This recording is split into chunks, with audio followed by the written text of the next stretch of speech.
शहरात भीषण अपघात घडलेला आहे। एका कंटेनरनं अनेकांना चिरडून त्यामध्ये एका महिलेचाही प्राण गेलेला आहे।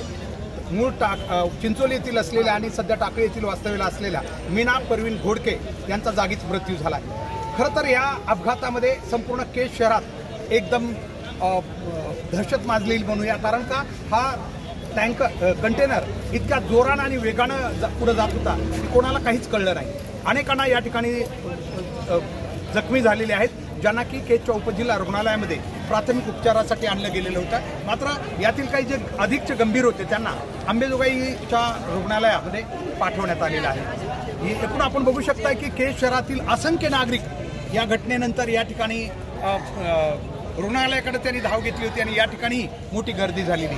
घटना खूप गंभीर आहे। आपण बघू शकता अनेक नातेवाईक या ठिकाणी पोहोचलेले आहेत। कुणाला काय होतं हे कळत नव्हतं, कारण कंटेनर पुढे जात होता आणि मागून लोक ओरडत होते, मात्र तो थांबत नव्हता। कदाचित तो नशेत असावा अशी शक्यता आहे। मात्र पुढे गेल्यानंतर पुढेही अनेकांना जवळजवळ चंदन सावरगाव इथं म्हणा किंवा अलीकडच्या भागातही या कंटेनरनं अनेकांना उडवलेलं आहे, चिरडलेलं आहे। मात्र त्याच्यानंतर या कंटेनरचा युसुफ पोलिसांनी पाठलाग करून लोखंडी सावरगावच्या फाट्यावर त्या ठिकाणी हा कंटेनर पलटी झाल्याचं कळतंय। त्यानंतर पोलिसांनी त्या कंटेनरच्या ड्रायव्हरला ताब्यात घेण्याचा प्रयत्न केला, मात्र तो त्यापूर्वीच पळून गेल्याचंही या ठिकाणी प्राथमिक सांगितलं जाते।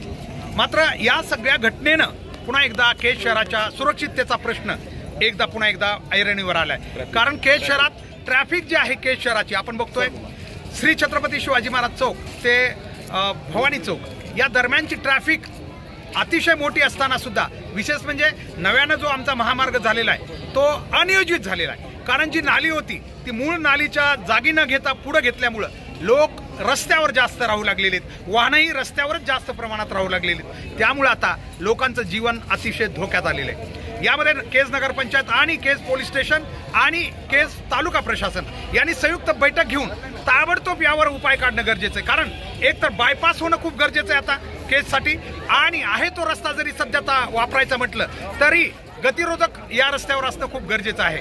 तात्काळ केजवासीने आता कुठला नियमाचा हा भाग न बघता आता या ठिकाणी पूर्ण गतिरोधक बसून घेणं गरजेचं आहे। ते नियमात बसतील न बसतील, कारण आज जर आमचे प्राण जात असतील एवढ्या मोठ्या प्रमाणात तर ते गतिरोधक आम्हाला पुढे येत्या 8 दिवसामध्ये मुख्य प्रमुख ठिकाणी जिथं जिथं आवश्यकता आहे त्या ठिकाणी बसवावे लागतील। यासाठी प्रशासनानं या ठिकाणी लक्ष देणं खूप गरजेचं आहे। आज आपण बघितलं की या उपजिल्हा रुग्णालयामध्ये ज्या लोकांना या ठिकाणी तातडीनं आणण्यात आलं होतं, मात्र उपजिल्हा रुग्णालयातही काही त्रुटी आहेत त्या सुद्धा दूर झाल्या पाहिजेत। या ठिकाणी आल्यानंतर अशी मोठी घटना घडल्यानंतर तात्काळ जी इमर्जन्सी उपचारासाठी आवश्यक साहित्य असतं ते या ठिकाणी असल्याचं दिसलं नाही। पळापळ झाली होती, हे आणा ते आणा।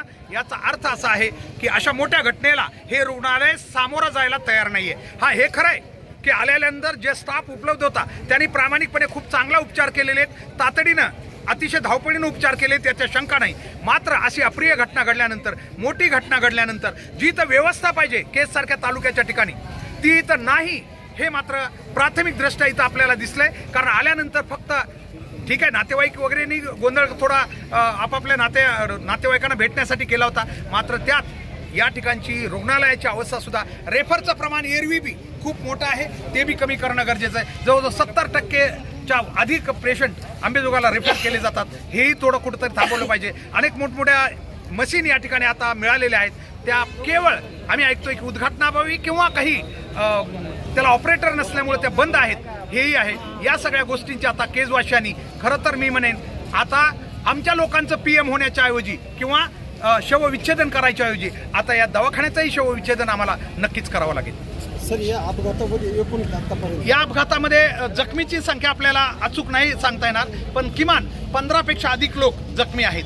आणि तसं तर असं सांगितलं जातं की नेकनूरहून हा कंटेनर अनेकांना म्हणजे चिरडत आलेला आहे, कुणाला धक्का देत, कुणाला नेमकं आता किती लागले कुणाला हे काही सांगता येणार आहे। मात्र केज शहरातील आत्ताच आपल्याला सांगितलं चिंचोली इथल्या मूळ रहिवासी असलेल्या आणि टाकळीच्या सध्या वास्तव्यास असलेल्या मीना परवीन घोडके यांचा मात्र मृत्यू झाला। ही दुर्दैवी घटना केजला आपल्या घडलेली आहे। बाकी लोक जे आहेत ते काही 2-4 लोक थोडे गंभीर आहेत, ते बरे होतील अशी आपल्याला नक्की अपेक्षा आहे। मात्र काही लोकांना जे किरकोळ जखमा झालेल्या आहेत त्यांनाही उपजिल्हा रुग्णालयात या ठिकाणी उपचार त्यांच्यावर सुरू आहेत।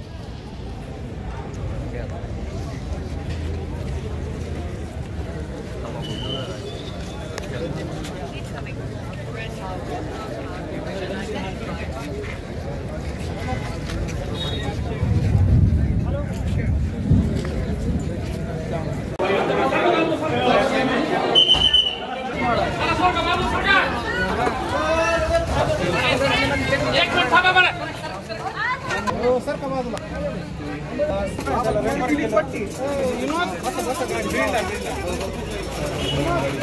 म्हणजे